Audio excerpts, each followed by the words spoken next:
यार बस भी कर दो, मैंने तुम्हें पहले भी मना किया था, इस वक्त नहीं जाते, अम्मी गुस्सा हो जाएंगी। अच्छा, अगर मेरी कंडीशन ये है तो मैं कहीं आ जा नहीं सकती, कुछ खा पी नहीं सकती, ये खा लो वो पी लो, ऐसे बैठो ऐसे नहीं करूं, मुझे समझ नहीं आता मैं क्या करूं और क्या नहीं करूं। हर चीज में रोक टोक। घर में कैद रहती हूँ तो सब बहुत खुश रहते हैं। आज हद कर दी तुम्हारी अम्मी ने। वैसे ऐसी बात नहीं है ईमान, अम्मी तो हमारी भलाई के लिए कह रही है। कोई भलाई भलाई के लिए नहीं कह रही हूँ, सिर्फ उनको अपना रोब जमाना आता है। क्या हो गया तुम्हें आज? पागल हो गई हूँ, देख नहीं रहा तुम्हें? घर में इस तरह बंद होके कैद रह के पागल हो गई हूँ। अच्छा रिलैक्स, इस हालत में तुम्हारा गुस्सा करना बिल्कुल ठीक नहीं है। देखो तुम्हें अम्मी की बात मान लेनी चाहिए। तो तुम भी मुझे गलत कह रहे हो? यार मैं तुम्हें गलत नहीं कह रहा और ना ही अम्मी गलत कह रही हैं। अम्मी सिर्फ कह रही हैं कि हमें इस कंडीशन में थोड़ी एहतियात करनी है। अल्लाह ना करे ऊंच नीच कुछ भी हो गया तो कौन जिम्मेदार है? और मैं खुद भी चाहता हूं कि हमें थोड़ी एहतियात करनी चाहिए, ऐसा ना हो कि हमारी खुशियों को किसी की नजर लग जाए। अल्लाह ने चाहा तो हमें कभी भी किसी की बुरी नजर नहीं लगेगी, लेकिन अगर मैं घर में रही ना तो घुट घुट के मर जाऊंगी। देखो तुम्हें इस घर में कोई कैद करके नहीं रखना चाहता, सिर्फ एहतियात करने का कह रहे हैं तुम्हें। और ऐसी कंडीशन में जरा सी लापरवाही भी ना बहुत बड़ा नुकसान हो सकता है हमें। इतनी समझदार तो तुम खुद भी हो। मैं कोई लापरवाही नहीं करती, मुझे भी अपने होने वाले बच्चे का एहसास है। अगर तुम्हें एहसास है तो प्लीज इस बात को समझो, तुम्हें कोई इस घर में कैद करके नहीं रखना चाहता, बस थोड़े दिन की एहतियात कर लो, फिर सब ठीक हो जाएगा। जैसे तुम्हारा दिल चाहेगा तुम वैसी जिंदगी गुजारना। थोड़ा सा प्लीज, अब प्लीज मुस्कुरा दो, मूड ठीक करो।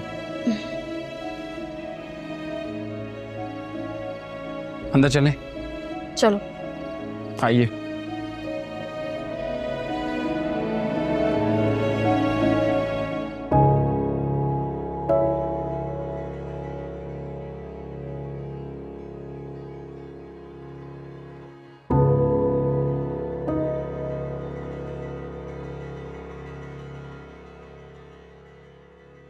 अंबर,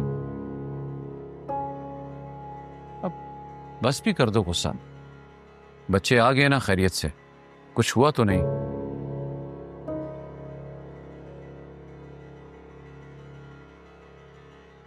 पता है मुझे क्या बात बुरी लगी है कि मेरी बात को ईमान ने और शावीर ने कोई अहमियत नहीं दी।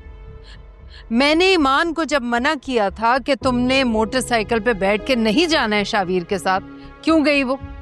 और ऊपर से शावीर, उसकी नजर में तो मेरी कही हुई बात कोई माने ही नहीं रहा। ऐसा हरगिज़ नहीं, सब तुम्हारी बहुत इज्जत करते हैं, तुम्हारी कही हुई बात को अहमियत देते हैं। ठीक है, मियाँ बीवी उनका दिल कर रहा था चले गए तो कौन सी क़यामत आ गई अंबर।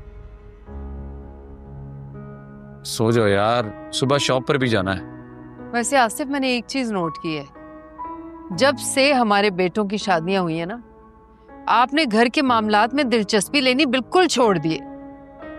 ऐसा हरगिज़ नहीं है। हाँ, मैं रिलैक्स हो गया हूँ यार, मेरी 3 बेटियां हैं, मैं तो उनको बहुएं नहीं समझता। अब उनके होते हुए मैं उन मामलात में क्यों दिलचस्पी लूं? सब कुछ अच्छे तरीके से चल रहा है। रही बात बच्चों की, तो थोड़ी बहुत ऊंच नीच हो जाती है। मैं भी सुबह उठ के समझा दूंगा। चलो अब सो जाओ। नहीं, आप रहने दें, मैं खुद कोई मुनासिब वक्त देख के ना बात कर लूंगी। चलो प्लीज, अब जाने भी दो ना, तुम्हारे पाँव में चोट है, तुम पूरे घर में दंदनाती फिर रही हो। बिल्कुल ठीक है, अब तो मुझे दर्द भी नहीं होता। इसीलिए तो मैं कहता था डॉक्टर से चेकअप करा लेती, कोई अंदरूनी चोट तो नहीं, खुदा ना खास, अल्लाह ना करे ऐसा हो। चलो, अरे चलो यार, बस करो, कमाल करती हो भाई तुम।